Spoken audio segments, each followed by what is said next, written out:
ನಿಮ್ಮನ್ನು ಅಮ್ಮ ಎಂದು ಕರೆಯುತ್ತೇವೆ. ಓ ಜನನಿ, ಸುತ್ತಲೂ ಕಾರಗತ್ತಲೆ ಮುಸುಕಿಕೊಂಡಿದೆ. ಈ ನೀರ ಮೇಲೆ ನಮ್ಮ ಮೂವರ ಸೃಷ್ಟಿ ಏಕಕಾಲದಲ್ಲಿ ಯಾಕಾಯ್ತಮ್ಮ, ಯಾರಿಂದಾಯಿತು, ಮುಂದೆ ಏನಾಗಬೇಕು ಎಂಬುದನ್ನು ಅರಿವಿ ನಮ್ಮನ್ನು ರಕ್ಷಿಸಬೇಕು.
ನಮ್ಮ ಕರ್ಣಗಳಿಗೆ ಕೇಳಿದ್ದು ಆ ಕಾರಗಳಿಂದ ಕೂಡಿದ ಓಂಕಾರ ತಾಯಿ.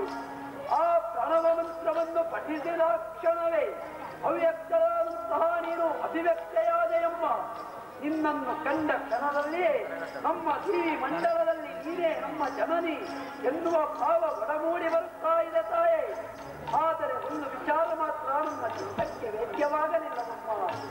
ಅತ್ತ ಇತ್ತ ಸುತ್ತ ಎತ್ತೆತ್ತ ಕತ್ತೆತ್ತಿ ನೋಡಿದರೂ ಜಲದ ಗುತ್ತವೇ ತುಂಬಿಕೊಂಡಿದೆ. ಇಂಥಲ್ಲಿ ನಮ್ಮ ಸೃಷ್ಟಿಯಾಗಬೇಕಿದೆ, ಮುಂದಕ್ಕೆ ನಮ್ಮಿಂದ ಆಗಬೇಕಾದ ಕೈಂಕರ್ಯವಾದರೂ ಏನಮ್ಮ, ಯಾಕಾಗಿ ನಮ್ಮಬೇಕು ತಾಯೇ.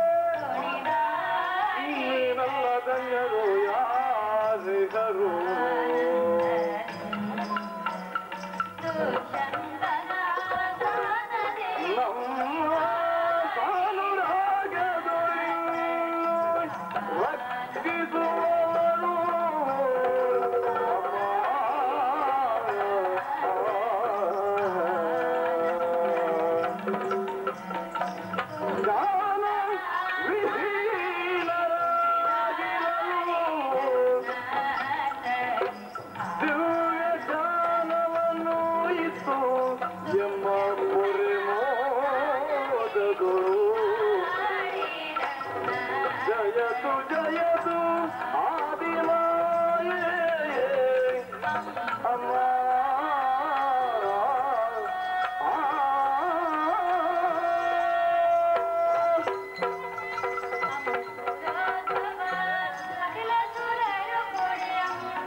ಒಂದು ನಿರ್ಧಾರಕ್ಕೆ ಎನ್ನುವ ಯೋಚನೆ ನಾನು ಮಾಡಿದವನಿದ್ದೇನೆ.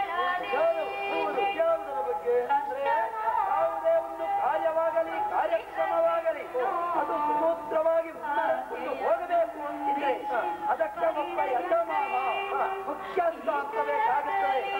ಇಲ್ಲಿಯೂ ಅಷ್ಟೇ ಹಿಂದಕ್ಕೆ ಸುವ್ಯವಸ್ಥಿತವಾದ ಪ್ರಪಂಚವೊಂದರ ನಿರ್ಮಾಣ ಆಗುವ ವೇಳೆಯಲ್ಲಿ ನಮ್ಮಿ ಮೂವರಲ್ಲಿ ಒಬ್ಬ ದೊಡ್ಡವ ಆಗಬೇಕು. ಹಾಗೆ ಆ ಯಾಜಮಾನ್ಯ ಸ್ಥಾನವನ್ನು ಅಂಗೀಕರಿಸುವರೆ ನಮ್ಮಲ್ಲಿ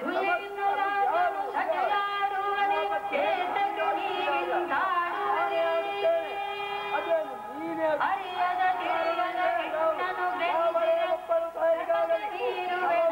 ಮಕ್ಕಳಿದ್ದಾಗ ಆಕೆಯಾದವರು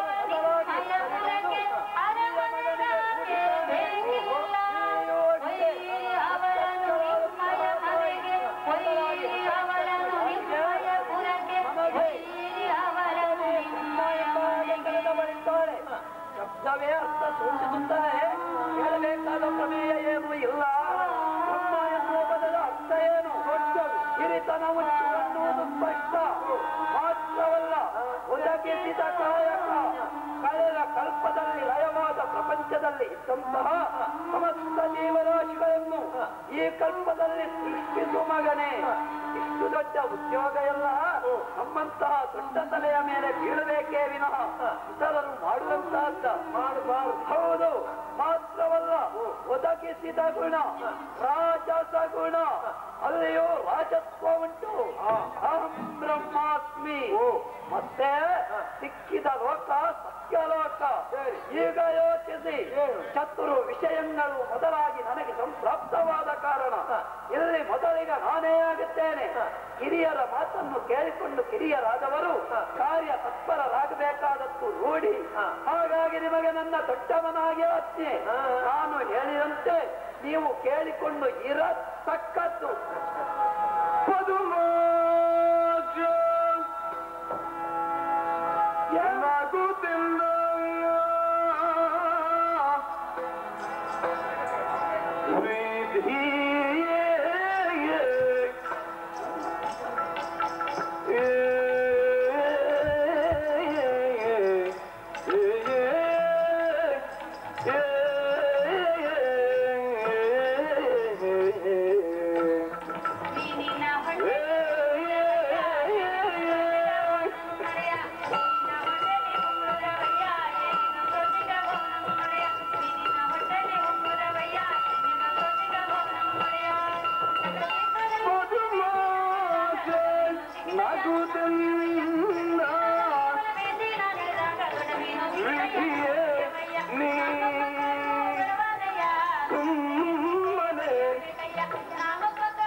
ಅಧಿಕ ತಾನೆನುತ್ತಲಿ ಇನ್ನಾದಿ ಮಾಯೆಯ ನೇಮವದ ನಡೆಸುವ ಕಾರ್ಯಕ್ಕೆ ಅಧಿಕ ತಾನೆನುತ್ತಲಿ ನಾದಿ ಮಾಯೆಯ ನೇಮವದ ನಡೆಸುವ ಕಾರ್ಯಕ್ಕೆ ವಿಧಿಯೇ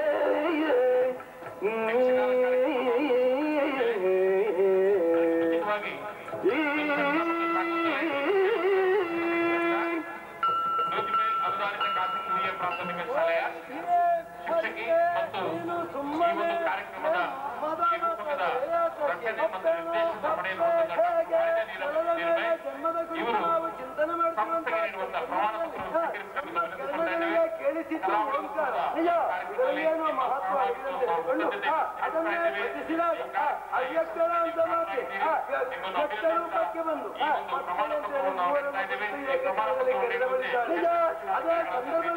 ಸಮುದಾಯದ ಕಷ್ಟವನ್ನು ತಾಯಿಯ ಸಾನ್ನಿಧ್ಯದಲ್ಲಿ ನಿವೇದಿಸಿಕೊಂಡಾಗ ಮುಂದೆ ಇಂತಹದ್ದನ್ನೇ ಮಾಡಬೇಕು ಮಕ್ಕಳೇ. ಆಜ್ಞೆಯೋ ಎಂಬಂತೆ ನಮಗೊಂದು ದಾರಿ ಅಂತ ಹೇಳಿ ತೋರಿಸಿಕೊಟ್ಟವರಿದ್ದಾರೆ. ಅಂದ ಬಳಿಕ ಮುಂದೆ ನಾವು ಏನಾದ್ರೂ ಮಾಡುತ್ತಿದ್ರೆ ಅದು ಆದಿಮಾಯೆಯ ಆಜ್ಞೆಗೆ ಅನುಸಾರವಾಗಿ ಅನ್ನುವಾಗ ಮಾತೆಯ ಮಾತನ್ನು ನಡೆಸುವುದಕ್ಕೆ ಬೇಕಾಗಿ ಹಿರಿಯವರು ಕಡಿಮೆ ಈ ರೀತಿಯ ಭೇದ ಭಾವನೆ ಯಾಕೆ ಬ್ರಹ್ಮ? ವೇದದಿಂದ ಯಾವುದೇ ಮತವನ್ನು ಬಿಟ್ಟು ಈ ಮೋದದಿ ಸೃಷ್ಟಿ ಮಾಡಿದ್ರು ನಾನು ಪಾಲನೆ ಮಾಡುತ್ತೇನೆ ಆತ ನಯಗೊಳಿಸಬಹುದು. ಅಂಥವು ನೀನು ಸಮಾನತೆಯನ್ನು ಬಯಸುವುದಲ್ಲೇ ನಿನ್ನ ಮತ ವೃಷನೆಲ್ಲ ನೋಕ್ಷಣ ಲಯದ ವಿಕಾರವ ಪಡೆದವನೈದೆ ನಾನು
ಶಿಕ್ಷಣ ಇಲಾಖೆ ಬಂಟ್ವಾಳ ಶಿಶು ಇಲಾಖೆ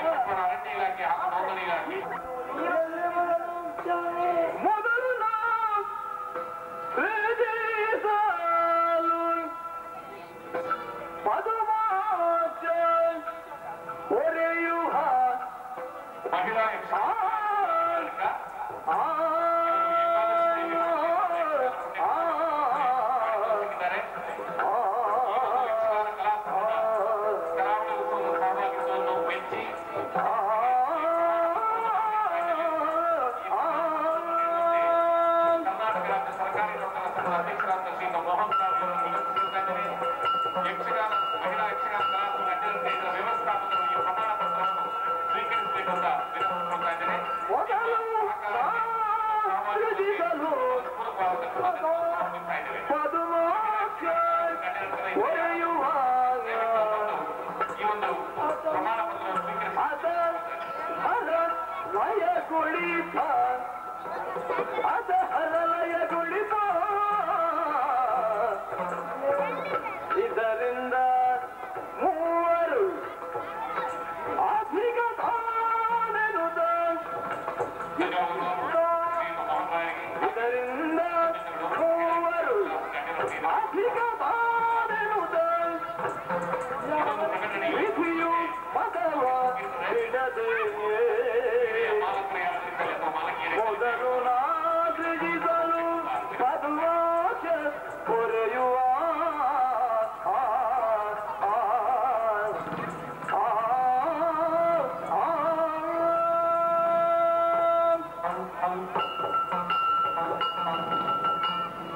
ವಿಷ್ಣು ವಿಧಿಯೇ ಹಾಗೂ ಮಹೇಶ್ವರ ಮೊದಲಾಗಿ ನಾನು ಮಂಡಿಸಿದ ವಿಚಾರಗಳ ಬಗ್ಗೆ ನೀವು ನನ್ನ ಹಿರಿತನವನ್ನು ಒಪ್ಪುವುದಿಲ್ಲ ಅಂತಾಯಿತು. ನೀನು ದೊಡ್ಡವನೇ ಅಲ್ಲ ಎಂಬ ವಾದವಲ್ಲ. ನಮ್ಮ ಮೂವರಿಗಿಂತ ನೀನೊಂದು ಹೆಚ್ಚಲ್ಲ. ಮೂವರಲ್ಲಿ ನಾನೊಬ್ಬ ಹೆಚ್ಚಲ್ಲ. ಅಲ್ಲ, ಹೆಚ್ಚು ಹೌದು ಅಂತ ತೋರಿಸುತ್ತೇನೆ ನಿಮಗಿಬ್ಬರಿಗಿಂತ. ಅದಕ್ಕೆ ಉದಾಹರಣೆಗಳು ಆಧಾರಗಳು ಬೇಕಾಗುತ್ತದಲ್ಲ. ಸಾಕಾದಷ್ಟು ಇವೆ. ಯಾವುದನ್ನು ಸತ್ಯಕ್ಕೆ ಎಲ್ಲ ಬೇಡ. ಒಂದು ಸಾಕು. ಒಂದು ಸಾಕ. ಒಂದರಲ್ಲಿ ವಿಧಾತ ಎಷ್ಟು ಅಂತ ಗೊತ್ತಾದ್ರೆ ಇತರರಲ್ಲಿ ವಿಧಿ ಎಷ್ಟು ಎನ್ನುವುದನ್ನು ನಿಮಗೆ ಅರ್ಥೈಸುವುದಕ್ಕೆ ಸಾಧ್ಯ ಉಂಟು.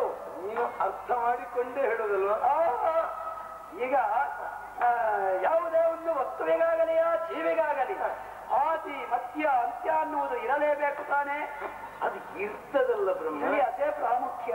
ಅದೇ ಆದಿ ಯಾರು? ಯಾರು? ನಾನೇ. ಮಧ್ಯ ನೀನು, ಅಂತ್ಯ ಅವ ಮುಗಿಸುವವ. ಈ ಉದಾಹರಣೆ ಯಾಕೆ? ನಾನು ಆದಿ ಎನ್ನುವುದಕ್ಕೆ ಕಾರಣ ಮೊದಲು ಸೃಜಿಸಲು. ಮೊದಲು ನಾನು ಸೃಷ್ಟಿ ಮಾಡಬೇಕು. ಅದೇನು ಅಷ್ಟು ಸುಲಭವ? ನಿನಗೆ ಉದ್ಯೋಗ ಕೊಟ್ಟದ್ದು ನಿನಗೂ ಕಷ್ಟ ಆದಿತ್ತು. ನಮ್ಮಂತಹ ದೊಡ್ಡವರಿಗೆಲ್ಲ ಸುಲಭವೇ. ಇತರರು ಮಾಡುವುದಕ್ಕೆ ಕೂಡುವಂತಹದ್ದೇ ಅಲ್ಲ. ಮಾಡಬಾರದು. ಅಷ್ಟು ಮಹತ್ವ ಉಂಟು ಅದರಲ್ಲಿ. ಹೌದಾ? ಈ ಕಲ್ಪದಲ್ಲಿ ಯಾವುದೇ ಒಂದು ಜೀವಿಯ ಆತ್ಮ ಮಾತ್ರ ಇರುತ್ತದೆ. ಅದೇ ಆತ್ಮವನ್ನು ಆಧಾರವಾಗಿಟ್ಟುಕೊಂಡು ಕಳೆದ ಕಲ್ಪದಲ್ಲಿ ಆ ಜೀವಿಯು ತನ್ನ ಜೀವಿತಾವಧಿಯಲ್ಲಿ ಯಾವ ರೀತಿ ಧರ್ಮ ಕರ್ಮವನ್ನು ಮಾಡಿದೆಯೋ ಅದಕ್ಕೆ ಅನುಸಾರವಾಗಿ ಈ ಕಲ್ಪದಲ್ಲಿ ಆ ಜೀವಿಯ ಜೀವನ ಅದು ಯಾವ ರೀತಿ ಸಾಗಬೇಕು ಎನ್ನುವುದನ್ನು ನಿರ್ಣಯಿಸಿ ಬರೆಯುವವ ಈ ವಿಧಿ. ಆ ಲಲಾಟದಲ್ಲಿ ನಾ ಬರೆದ ಅಕ್ಷರ ವಿಧಿ ಲಿಖಿತ ಹಣೆ ಬರಹ ಅಂತ ಹೇಳಲು ಬರುತ್ತದೆ. ಹಣೆಯಲ್ಲಿ ನಾ ಬರೆದ ಬರಹವನ್ನು ನೋಡಿಕೊಂಡು ನೀನು ಪಾಲನೆ ಮಾಡಬೇಕು. ಚೆನ್ನಾಗಿ ಯೋಚಿಸೋ. ನಾನು ಬರೆದದ್ದನ್ನು ನೋಡಿಕೊಂಡು ನೀನು ಪಾಲಿಸುವುದು ನಾನು ಒಪ್ಪಿಕೊಂಡಿದ್ದೇನೆ ಬ್ರಹ್ಮ. ಮಾತ್ರವಲ್ಲ, ಅವವನ್ನು ಮಾತ್ರ ಹೇಳಿದನಲ್ಲ, ನನಗೆ 3 ಕಣ್ಣುಂಟು, ಅದರಿಂದ ಸಕಾಲವನ್ನು ಸುಟ್ಟು ಬೂದಿ ಮಾಡಬಲ್ಲೆ. ಮಾಡಿ ಇವ ಯಾವುದನ್ನು ಸುಡುವುದು? ಅವ ಹೇಳಿದನಲ್ಲ, ಅಷ್ಟು ಸುಲಭ ಇಲ್ಲ. ಲಯಾಧಿಕಾರಿ ಅವನಿಗೂ ಕಷ್ಟವೇ. ಅದೇನು? ಯಾವುದೇ ಒಂದು ಜೀವಿಯ ಆಯುಷ್ಯ ಇಂತಿಷ್ಟು ಅವಧಿ ಎನ್ನುವುದನ್ನು ಬರೆಯುವವ ಈ ವಿಧಿ ಸಾಮಾನ್ಯವಲ್ಲವದು. ಬ್ರಹ್ಮ ಬರೆದಿಹ ಬರಹ ನೇವದಿಂದಲೇ ಅವನ ಮನೆಯ ಮೇಲಿರುವುದಕ್ಕೆ ಅವನ ಆಯುಷ್ಯ ಮುಗಿಯುವಲ್ಲಿವರೆಗೆ ಇವ ಕಾಯಬೇಕು. ಅದು ಬಿಟ್ಟು ಇವನಿಗೆ 3 ಅಲ್ಲ 333 ಕಣ್ಣಿದ್ದರೂ ಕೂಡ ವಿರಿಂಚಿಯ ಲಿಖಿತವ ಮೀರಿ ಹರನಿಂದ ಅಲಿಸಲಾಗದು. ಈಗ ಯೋಚಿಸಿ, ನೀವಿರೋರು ಕಾರ್ಯ ತತ್ಪರರಾಗಬೇಕು ಅಂತಿದ್ರೆ ದಿಗ್ದರ್ಶಕ ಸ್ವರೂಪದಲ್ಲಿರುವುದು ವಿಧಾತನ ಬರಹ.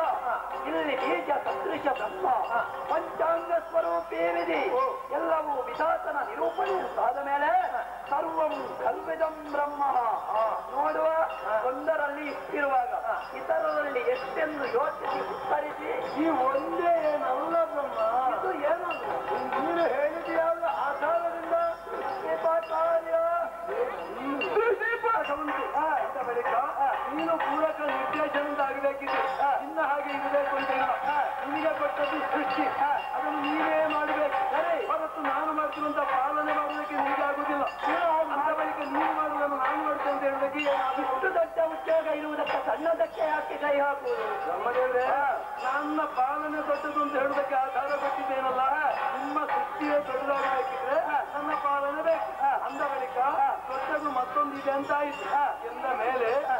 ಮಾಡಿದ್ದೆ ಶ್ರೇಷ್ಠ ಅಲ್ಲ. ನಿಮ್ಮ ಪಾಲನೆಗಿಂತ ಸೃಷ್ಟಿಗಿಂತ ಪಾಲನೆಯ ಮಹತ್ವ ಪಡೆಯುತ್ತದೆ. ಮಹತ್ವವುಳ್ಳಂತಹ ಉದ್ಯೋಗವನ್ನು ನಾ ಪಡೆದ ಕಾರಣ ಓ ಬ್ರಹ್ಮದೇವ್ರೆ, ಈಗಿಂತಲೂ ಯಾವ ಕಾಲಕ್ಕೂ ನಾನು ಶ್ರೇಷ್ಠನಾಗಿ ಇದು ಸರಿಯೇನು? ಇದು ಹೇಳ್ತಾರೆ ಹರಿ ನಿನ್ನ ವಚನ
ಆದ್ರೂ ಕೂಡ ಈ ರೀತಿಯಾಗಿ ವಾದವನ್ನು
ಅಲ್ಲಿಂದಲೂ ಬಂದೆಯಲ್ಲ ಮಾನ ಅಪಮಾನ ಸಮಾನ ಮೇಲೆ ಕೆಳಗಿನಿಂದ ಭೇದ ಇಲ್ಲ ಕಾಲಕ್ಕೆ ಸಂಬಂಧಪಟ್ಟಂತೆ ಎಲ್ಲ ಅಂಗಾಂಗಗಳಿಗೂ ಒಂದೊಂದು ಕಾಲದಲ್ಲಿ ಒಂದೊಂದು ರೀತಿಯ ಮಹತ್ವ ಇದೆ ಎಂಬುದನ್ನು ಕೇಳಿ ಅಲ್ಲೇ ನಿನ್ನ ಸಮಾನತೆ ಎಷ್ಟು ಎನ್ನುವುದನ್ನು ಸುಂದರ ಪ್ರಪಂಚ ತಿಳಿಯುವುದಕ್ಕೆ ಬೇಕಾಗಿ ನೀನು ನನ್ನ ಅಧೋತ್ವಾರದಿಂದಲೇ ನನ್ನ ಕಾರಣ ನಿನಗೆ ಅಧೋಕ್ಷಯ ಎಂಬ ಹೆಸರಿಟ್ಟಿದ್ದೆ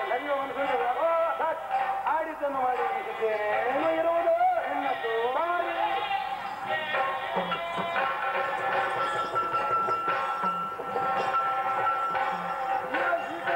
ಶ್ರೀಕೃಷ್ಣನಾಗಿದ್ದಾನೆ ಇದೇ ರೀತಿಯಿಂದ ಇರುವ ಸೃಷ್ಟಿ ಮಾಡಿದಂತಾಗ ನಾನು ಜಗತ್ತಲ್ಲ ಅಹಂಮಯವಾದಿತ್ತು ಹಾಗಾಗಬಾರದು ಮೋದದ ನೆಲೆ ಅಂತ ಕಾಣಬೇಕಿದ್ರೆ ಯಾರಿನ ಬ್ರಹ್ಮ ಇಳಿಬೇಕು ಇವರೆಲ್ಲ ಇಳಿಬೇಕ ಪಕ್ಕನೆ ಸ್ವಲ್ಪ ಕಷ್ಟ ಸ್ವಲ್ಪ ಬೇಗನೆ ಹಿಡಿದು ಬಿಡ್ತಾರೆ ಅದಕ್ಕೆ ಏನು ಮಾಡುವಂತ ಹೇಳಿ ನಾವು ಯೋಚನೆ ಮಾಡುವುದಲ್ಲ ದ್ವಾರಗಳ ಬಂಧನ ಆದ್ರೆ ಇವನು ಹಾಗೆ ಹೆಚ್ಚದ ಕೆಲಸ ಮಾಡುವುದಲ್ಲ ಇವನಿಗೆ ಬೇರೆ 8 ದ್ವಾರಗಳನ್ನು ಮುಚ್ಚುವಂತಹ ಶಕ್ತಿ ಇರುವುದು ನನಗೆ ಹಾಗಲ್ಲ ನವದ್ವಾರಗಳನ್ನು ಬಂಧಿಸುವಂತಹ ಯೋಗ ಶಕ್ತಿ ಆದಿಮಾಯಿಂದ ಅನುಗ್ರಹಿಸಲ್ಪಟ್ಟಿದೆ ಅಂದ ಬಳಿಕ ಏರಿನ ಬ್ರಹ್ಮ ಇಳಿಬಲ್ಲಿವರೆಗೆ ನವದ್ವಾರಗಳನ್ನು ಬಂಧಿಸಿ ನಾನು ಸುಮ್ಮನೆ ಇರ್ತೇನೆ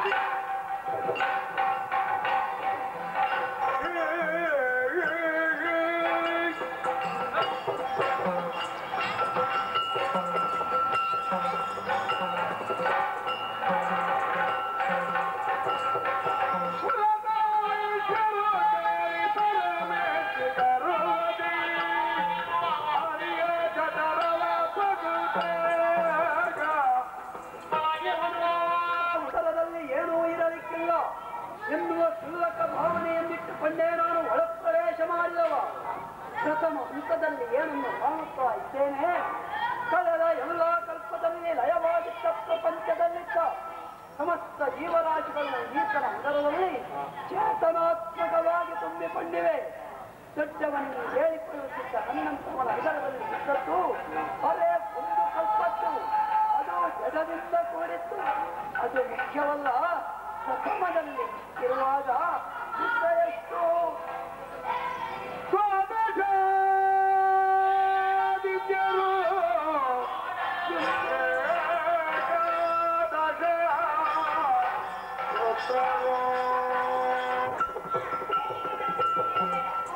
ಏಕಾದಶ ರುದ್ರರು ದ್ವಾದಶಾದಿತ್ಯರು ಎಲ್ಲ ನನ್ನಂತಹ ಪ್ರತಿಯೊಂದು ಕಲ್ಪದ ಪ್ರತಿಯೊಬ್ಬ ಬ್ರಹ್ಮನೂ ಈತನ ಉದರದಲ್ಲೇ ತುಂಬಿಕೊಂಡವರಿದ್ದಾರೆ. ಸುತ್ತಲೂ ಒಮ್ಮೆ ದೃಷ್ಟಿಯನ್ನು ಹಾಯಿಸಿದರೆ ಯಕ್ಷರು, ಗರುಡರು, ಗಂಧರ್ವರು, ಕಿನ್ನರರು, ಕಿಂಪುರುಷರು, ಸಿದ್ಧರು, ಸಾಧ್ಯರು, ಉರಗರು, ನರರು, ಮನೀಷಿಗಳು, ಸಕಲ ಜೀವ ಪಂಗಡವು ಈತನ ಉದರದಲ್ಲೇ ತುಂಬಿಕೊಂಡಿದೆ. ಮಾತ್ರವಲ್ಲ, ಸಪ್ತಸಾಗರಗಳು, ಸಪ್ತಕುಲ ಪರ್ವತಗಳು, ಚತುರ್ದಶ ಭುವನಗಳು, ಸಕಲ ನದಿ ನದಗಳು ಈತನ ಉದರದಲ್ಲೇ ತುಂಬಿಕೊಂಡಿದೆ ಅನ್ನುವಾಗ ಪ್ರತಿಯೊಂದು ಕಲ್ಪದ ಪ್ರತಿಯೊಬ್ಬ ಹರಿಯು ಈತನ ಉದರದಲ್ಲಿ ಇರಬೇಡುವೆ? ಶೋಧಿಸಬೇಕಾದ ಪ್ರಮೇಯ ಇಲ್ಲ. ಜ್ಞಾನ ದೃಷ್ಟಿಯನ್ನು ತೆಗೆದು ನೋಡಿದಾಗ ಒಡ ಮೂಡಿ ಹೇಳುತ್ತಾ ಇದೆ, ಸಕಲ ಕಲ್ಪಕ್ಕೂ ಹರಿ ಓರ್ವನೇ ಅಧೀಶ, ಇತರರು ಒಂದೊಂದು ಕಲ್ಪಕ್ಕೆ ಒಬ್ಬೊಬ್ಬರು ಎನ್ನುವುದನ್ನು ನಾನಂತೂ ನಿರ್ಣಯಿಸಿಕೊಂಡೆ. ಎಲ್ಲವನ್ನು ತನ್ನ ಉದರದಲ್ಲಿ ಎರಕವಾಗಿರಿಸಿದ ಶ್ರೀಹರಿ ಇವ ಸಾಮಾನ್ಯನೇ, ಬ್ರಹ್ಮಾಂಡೋದರ ಭರಿತ. ಇಂತಹ ದೇವೋತ್ತಮನು ಅನು, ರೇಣು, ತೃಣ, ಕಾಷ್ಟ, ಸ್ಥಾವರ ಜಂಗಮಗಳಲ್ಲಿ ಎರಕವಾಗಿರಬಲ್ಲ ಚೇತನ ಸ್ವರೂಪಿಯೇ ಸರಿ. ಇಷ್ಟು ದೊಡ್ಡವರಲ್ಲೂ ನಾನು ಬರಿದೆ ಸ್ವಂತವಗೆ ಇದೆ. ಈಗ ಸ್ಪಷ್ಟವಾಗಿ ಹೇಳುತ್ತಾ ಇದ್ದೇನೆ, ಸಾತ್ವಿಕ ಗುಣವೇ ಕೈ ಗುಣಗಳಲ್ಲಿ ಸರ್ವ ಶ್ರೇಷ್ಠವಾದುದು. ಶ್ರೀಹರಿಯೇ ಸರ್ವೋತ್ತಮನು. ಆತನ ಕೂಡೆ ನಾ ಮಾಡಿದ ವಾದಕ್ಕೆ ಅರ್ಥಾತ್ ಪ್ರಮಾದಕ್ಕೆ ಪರಿಮಾರ್ಚನೆ ಕಂಡುಕೊಳ್ಳಬೇಕಲ್ಲ, ಹೇಳಬೇಕು.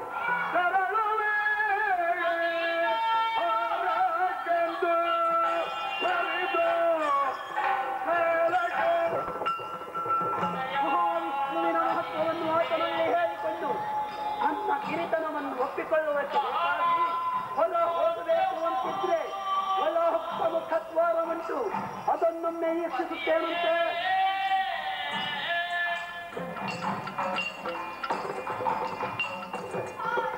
ಏನಾಶ್ಚರ್ಯ ಇದು! ನಾರಾಯಣ ತನ್ನ ಮುಖದ್ವಾರವನ್ನು ಮುಚ್ಚಿದ್ದಾನೆ, ಆಗ ನಾನು ಮುಚ್ಚಿದ್ದೆ, ಅದಕ್ಕೆ ಪ್ರತೀಕಾರವೋ ಏನು? ಇರಲಿ, ಇನ್ನೂ 8 ದ್ವಾರ ಉಂಟಲ್ಲ. ಇಲ್ಲ ಇಲ್ಲ, ಏನು ಆಶ್ಚರ್ಯ ಇದು! ನಾರಾಯಣ ತನ್ನ ನವದ್ವಾರಗಳನ್ನು ತುಂಬಿಸಿದ್ದಾನೆ. ದೊಡ್ಡವನನ್ನು ಹೇಳಿಕೊಳ್ಳುತ್ತಿದ್ದ ನನ್ನಂತವನಿಂದ 9 ದ್ವಾರವನ್ನು ಬಂಧಿಸುವ ಯೋಗ ಶಕ್ತಿ ಇಲ್ಲದೆ ಬರೇ 8 ದ್ವಾರವನ್ನು ಬಂಧಿಸುವುದಕ್ಕೆ ಮಾತ್ರ ಸಾಧ್ಯವಾಯಿತು. ಇವ 9 ದ್ವಾರವನ್ನು ಬಂಧಿಸಿದ್ದಾನೆ ಎನ್ನುವುದರ ತಾತ್ಪರ್ಯ ಏನು? ಈತನೇ ಪರಮಾತ್ಮ, ಪರಂ ತತ್ವ, ಪರಂ ಜ್ಯೋತಿ, ಪರಂ ಧಾಮ ಎನ್ನುವುದನ್ನು ಮತ್ತೊಮ್ಮೆ ನನ್ನ ಸ್ಮೃತಿಪಟಲಕ್ಕೆ ವ್ಯಾಖ್ಯಾನಿಸಿದ್ದಾನೆ. ಆದರೂ ಈತನ ಉದರದಿಂದ ಹೊರ ಹೋಗುವುದಕ್ಕೆ ಬೇಕಾಗಿ ಸಹಸ್ರ ವರ್ಷಗಳ ಕಾಲ ದಾರಿಗಾಗಿ ನಾನು ತಿರುಗಾಟ ಮಾಡಿದೆ. ನನಗೆ ಸಿಕ್ಕಿದ ಲಾಭ ಈ ವಿಶೇಷತೆಗಳನ್ನು ಕಂಡತ್ತೆ ವಿನಃ ದಾರಿ ಗೋಚರವಾದಕ್ಕಿಲ್ಲ. ಹೊರ ಗೋಚತೆ ಉಳಿವೆ ಅಂತಾದ್ರೆ ಮಾತೆಯ ಮಾತಿಗೆ ಬಾಹಿರನಾದ ಮಗನಾನಾಗುವುದಿಲ್ವೇ? ಏನು ಮಾಡಲಿ? ಅಮ್ಮ ದಾರಿ ತೋರಿಸಿಯಾಳು. ಓ ಜನನೇ,